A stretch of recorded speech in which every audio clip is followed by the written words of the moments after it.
درود پاک پڑھنے کے بے شمار فضائل و برکات ہیں۔ کل جمعہ کا دن ہے، کل ماہ رمضان کا پہلا جمعہ ہے۔ always be conscious on the day of Friday۔ ایک بات یاد رکھیے گا، جمعے کا دن جب بھی آئے وہ بڑا امپورٹنٹ ہوتا ہے۔ اس کی امپورٹنس اس بات سے سمجھیے کہ اللہ نے اس ایک دن کی فضیلت اور امپورٹنس کو بیان کرنے کے لیے قرآن میں پوری سورہ جمعہ نازل فرمائی ہے، اور پھر رمضان میں جب جمعہ آ جائے تو وہ نور علی نور ہو جاتا ہے۔ جمعے کی ایک نیکی 70 نیکیوں کے برابر ہوتی ہے، اور رمضان میں تو یہ اجر کتنا بڑھا دیا جاتا ہے کہ نفل کا ثواب فرض کے برابر، فرض کا ثواب 70 ٹائمز۔ تو اب کل آ رہا ہے پہلا جمعہ، ٹھیک ہے؟ تو ہمیں کل کا دن اور آج کی رات، ہم بڑے لکی ہیں کہ شب جمعہ ہمیں ختم قرآن کی محفل مل گئی، اللہ رسول کا ذکر مل گیا، تو کل کا دن بھی آپ نے عبادت میں گزارنا۔ اور جمعے کی عبادتوں میں ایک بڑی خاص عبادت یہ ہے، بڑی خاص نیکی یہ ہے کہ بندہ خوب درود پاک پڑھے۔ جمعے کے دن کے درود پڑھنے کی فضیلتیں الگ سے نبی پاک نے بیان فرمائی۔ حدیث جو میں آپ کو سنانے جا رہا ہوں، میرے آقا علیہ الصلوۃ والسلام فرماتے ہیں جس نے جمعہ کے دن نماز اثر ادا کی، پھر اپنی جگہ سے اٹھنے سے پہلے 80 بار یہ درود شریف پڑھا، اللہم صلی علی محمد النبی الامی وعلی آلہ وصحبہ وسلم تسلیما، تو اس کے 80 برس کے گناہ بخشے جاتے ہیں اور 80 سال کی عبادت لکھی جاتی ہے۔ اچھا، یہ تو ایک فضیلت ہے۔ ایک بڑی مشہور حدیث ہے جس کا مضمون ہے کہ جو جمعہ کے دن 200 بار درود پاک پڑھے اس کے 200 برس کے گناہ معاف کر دیے جاتے ہیں۔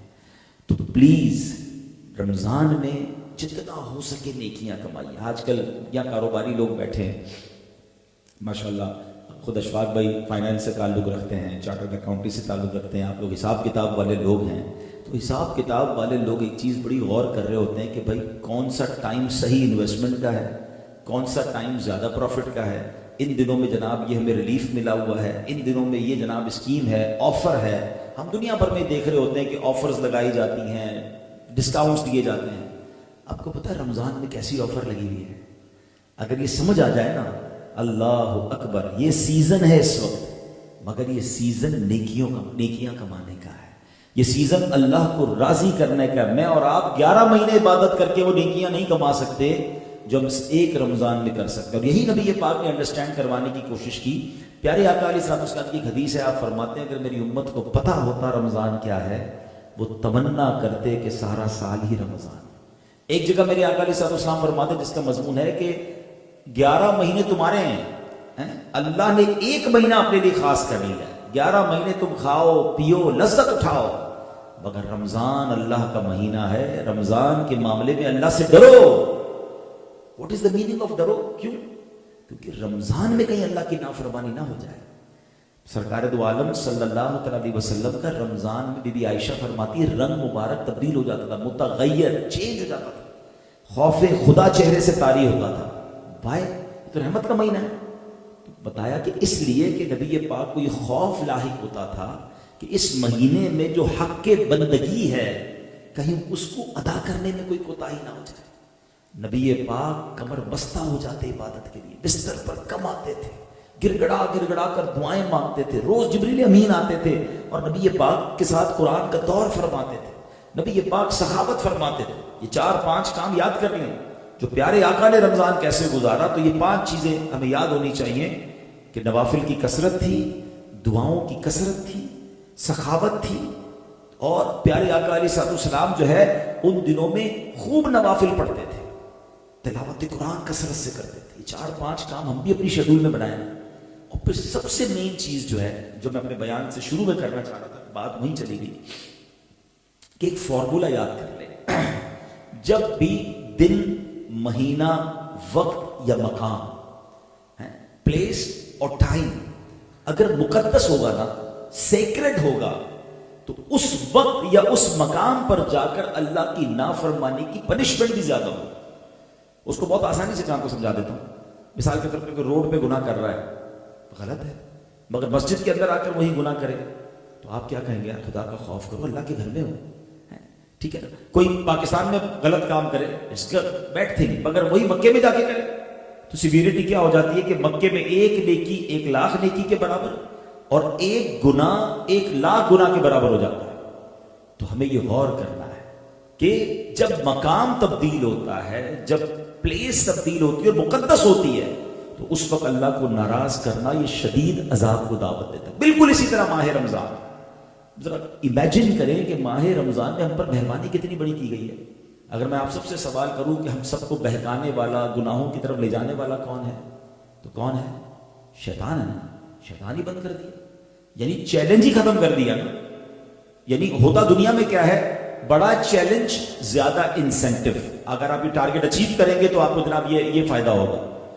لاجیکلی تو یہ ہوتا کہ یہ اعلان ہوتا کہ بھائی شیطان کی پاور بڑھا دی گئی ہے، آپ پر زیادہ اٹیک کرے گا، اب آپ نیکیاں کرو گے تو ثواب بھی زیادہ ملے گا۔ ایسا ہے ہی نہیں، شیطان ہی بند کر دیا۔ یعنی کوئی اینیمی نہیں ہے ہمیں بہکانے کے لیے، اب کرو نیکیاں میرے بندوں اور رحمتیں لوٹتے جاؤ۔ پھر رمضان میں کوئی گناہ کرے، پھر رمضان میں کوئی اللہ کو ناراض کرے تو اس کی پنشمنٹ کیا ہے؟ کہ سرکار دو عالم صلی اللہ علیہ وسلم نے فرمایا کہ جو رمضان میں گناہ کرے اس کے 1 سال کے اعمال برباد کر دیے جاتے ہیں۔ تو ہمیں جہاں رمضان میں نمازیں پڑھنی ہے، تراویح پڑھنی ہے، دعائیں کرنی ہے، اچھے کام کرنے، وہاں ایک چیز کو نہیں بھولنا ہے کہ اس مہینے میں گناہ نہیں کرنے، اس مہینے میں اللہ کو ناراض نہیں کرنا۔ وہاں زیادہ سخت سزا ہے اس کی کہ اے میرے بندے، تجھے سارے راستے دے دیے، ہر وقت تجھ پر رحمت برس رہی ہے، روزانہ افطار کے وقت 10 لاکھ گناہ گار بخشے جا رہے ہیں۔ اس وقت ہم جو یہاں بیٹھے ہیں نا، ویسے ہی جمعرات کی رات تو بھری مراد ہوتی ہے، ورنہ رمضان کی تمام راتوں میں رحمت کا فرشتہ یہ ندا دیتا ہے کہ ہے کوئی مانگنے والا، اس کی دعا قبول کر لی جائے، ہے کوئی توبہ کرنے والا، اس کی توبہ قبول کی جائے، ہے کوئی سوالی، اس کا سوال پورا کیا جائے۔ پورا سال میں اور آپ کیا کرتے ہیں؟ یا اللہ سن لے، یا اللہ ہماری دعا قبول کر لے، اے اللہ میں پریشان ہوں۔ رمضان میں ادھر سے آفر ہے، مانگ لو میں دینے والا ہوں، تمہاری جھولی بھرنے کے لیے ہوں۔ اور ان راتوں کو جو ضائع کرتے ہیں، ان راتوں کو جو برے کاموں میں گزارتے ہیں، پلیز رمضان اس لیے نہیں آیا۔ آج کل کیا ہو رہا ہے، میں کیا جانتا ہوں، مجھ سے زیادہ آپ جانتے ہوں گے۔ ماشاءاللہ بڑی آج تو بڑا اچھا لگ رہا ہے کہ ہم یہاں موجود ہیں، لیکن کیا سب جگہ ایسا ہو رہا ہے؟ رمضان کی راتوں میں جو پلاننگز ہو رہی ہیں، کہیں رمضان ٹورنامنٹ، ارے رمضان کے نام سے ٹورنامنٹ، یہ رمضان آیا تو کرکٹ کھیلنا ایکسٹرا ہو گیا راتوں کو۔ یہ راتیں تو عبادت کے لیے آئی تھی۔ فلاں نائٹ میں کہنا نہیں چاہ رہا، ایک بھائی نے مجھے ایک اسکرین شاٹ بھیجا، میں اس لیے نہیں کہہ رہا کیونکہ انہوں نے پھر معذرت بھی مجھ سے کر لی، کیونکہ غلطی سے لگتا ہے مجھے آ گیا تو میں تو پھر بہت زیادہ میں نے جو کہنا تھا کہا۔ وہ ایک ایسی نائٹ بنا رہے تھے رمضان میں کہ میں حیران ہو گیا کہ آپ کیا کر رہے ہیں، آپ کس ٹرینڈ کو فروغ دے رہے ہیں؟ کہہ رہے ہم جوا نہیں کھیلیں گے، یہ تو جناب بس ایسی بیٹھنے کا بہانہ ہے۔ میں نے کہا رمضان میں تلاوت نائٹ ہونی چاہیے تھی، دعا نائٹ ہونی چاہیے تھی، توبہ نائٹ ہونی چاہیے تھی، تفسیر نائٹ ہونی چاہیے تھی۔ آپ یہ کون سی نائٹس رمضان میں لا رہے ہیں اور یہ ٹرینڈ بنا رہے ہیں؟ آپ مر جاؤ گے، مرنے کے بعد یہ ٹرینڈ باقی رہے گا، ہم کدھر جائیں گے؟ خیر ان کو احساس ہو گیا تو اس لیے میں اس نائٹ کا نام نہیں لیتا، کیونکہ ہو سکتا ہے وہ میسج آپ کو بھی بہت ساروں کو آیا ہوگا۔ تو پھر انہوں نے مجھے کہا کہ میں سوری کرتا ہوں۔ میں نے کہا مجھ سے سوری نہ کریں، اللہ سے سوری کریں، خدا کے واسطے چینج کریں اس ٹرینڈ کو۔ تو بہرحال اللہ کرے کہ اس رمضان کو ہم اللہ کی رضا میں گزاریں۔ اور ایک اور بات کر کے پھر میں اپنے ٹاپک کی طرف آتا ہوں کہ ایک اور بات یاد رکھیے گا، ہمیں اس رمضان کو آلویز، جب بھی رمضان ملے نا، اس کو زندگی کا آخری رمضان سمجھ کر گزاریں۔ ہمیں زندگی کا پتہ نہیں ہے۔ دیکھیں لاسٹ رمضان میں کئی دوست ہمارے جاننے والے تھے جو آج نہیں ہیں ہمارے ساتھ، ہو سکتا ہے اگلے رمضان میں ہم بھی نہ ہوں۔ بھائی زندگی کا تو بھروسہ نہیں ہے نا۔ مرنے سے پہلے میرے مولا نے مجھے موقع دے دیا ہے بخشش کا، مجھے گولڈن چانس مل گیا ہے، روزے رکھ کر، عبادت کر کے، دعائیں کر کے، توبہ کر کے بخشا جاؤ۔ پھر میں بخشا نہ جاؤں تو پھر قصور کس کا ہے؟ میرے رب نے تو سارے ہمارے لیے اسباب مہیا کر دیے نا۔ اور یہ اسی پھر اتنی ساری بلیسنگز کے بعد ہی تو وہ دعا ہے نا جو آپ نے سنی ہوگی کہ جبریل امین نے دعا کی تھی کہ یا اللہ جو رمضان کو پائے اور اپنی مغفرت نہ کروا سکے تو وہ ہلاک ہو جائے۔ دعا کون کر رہا ہے؟ فرشتوں کے سردار۔ اور آمین کس نے کہا؟ نبی پاک علیہ السلام نے اس دعا پر آمین کہا کہ رمضان پا کر بھی کوئی نہیں بخشا گیا تو وہ برباد ہو جائے۔ یہ رمضان بخشوانے آیا ہے۔ وہ اللہ کرے کہ اس ایک ایک لمحے کو ہم قیمتی سمجھیں اور عبادت میں گزاریں۔ ایک اور بات کر لیتا ہوں کہ 6 روزہ تراویح، 7 روزہ تراویح، 10 روزہ تراویح، اٹس گڈ، اوکے، مگر اس میں 2 پرابلم ہیں۔ ایک پرابلم تو یہ ہے کہ جو بھی اس کے منتظمین ہیں ماشاءاللہ تو خیال رکھتے ہیں، ویری گڈ، کہ جب 5، 6، 7 روزہ تراویح ہوتی ہے تو قرآن بہت اسپیڈ سے پڑھا جاتا ہے۔ قرآن پڑھنے کے اپنے احکام ہیں۔ ہمیں قرآن اگر واقعی زیادہ سننا ہے ساری رات پڑھیں، کوئی پرابلم نہیں، لیکن ہم قاری صاحب کو یا اپنے حافظ صاحب کو اس بات کی عرض کریں کہ حضور ہم 15-20 منٹ اور کھڑے ہو جائیں گے، آپ نے سکون سے پڑھنا ہے۔ ہاں یہ ہمارا پرابلم ہے، یہ امام صاحبان کا پرابلم نہیں ہے۔ ہمیں مسجد بھی وہ اچھی لگتی ہے، ہمیں حافظ بھی وہ اچھی لگتا ہے، جلدی پڑھا دے، او ہو ہمارے یہاں تو 1 گھنٹے میں تراویح فارغ، ہمارے یہاں 45 منٹ میں فارغ، ریس لگائی ہوئی ہے۔ کون سا ایوارڈ جیتنا ہے بھائی؟ قرآن سننا ہے نا، آدھا پارا سن لیں بھائی، سوا پارا نہیں سننا، آدھا سن لیں، لیکن پراپر سنیں۔ قرآن سنیں تو میری آنکھوں سے آنسو بہیں، میرے دل پر اثر ہو، سمجھ ہی نہ آئے کیا پڑھا جا رہا ہے۔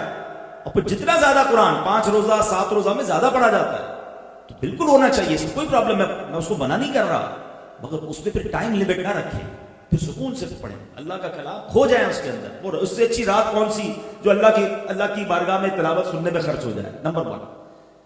ایک اور پرابلم یہ ہونے لگ گیا کہ 5 روزہ 7 روزہ 10 روزہ تراویح کے بعد لوگوں نے سمجھا تراویح پوری ہو گئی، اب چھٹی ڈسکاؤنٹ، اب باقی دن کوئی تراویح نہیں پڑھنی۔ ایسا نہیں ہے، تراویح سنت موقدہ ہے، اور ہمیں چاند رات جب تک چاند نظر نہیں آئے گا جب تک ہم نے پڑھنی ہے، چاند نظر آ گیا تو اس رات نہیں پڑھیں گے، ٹھیک ہے نا۔ اور اس کی نیکیاں کتنی ہیں، اللہ اکبر۔ ہر سجدے پر حدیث پاک میں آتا ہے کہ رمضان میں ہر سجدے پر 1500 نیکیاں ہیں، ہر سجدے پر جنت میں ایک سرخ یاقوت کا گھر عطا فرمایا جائے گا، ہر سجدے پر جنت میں ایک درخت عطا کیا جائے گا۔ اب ذرا غور کریں کہ صرف 20 رکعت تراویح پڑھے تو 60,000 نیکیاں، 60 جنت کے گھر اور 60 جنت کے درخت۔ حدیث پاک میں سنا ہو، آپ کے نبی کی آپ کو حدیث سنا، تو اب سچ بتاؤ پھر 12 اور 8 پڑھ کے کیوں بھاگنا چاہیے؟ پھر تو پوری پڑھنی چاہیے، بلکہ تراویح کے بعد بھی کچھ مزید نوافل اللہ توفیق دے تو سحری میں تہجد پڑھ لیں اور سجدے کر لیں، تو اللہ کرے کہ بس عبادت کا جذبہ مل جائے۔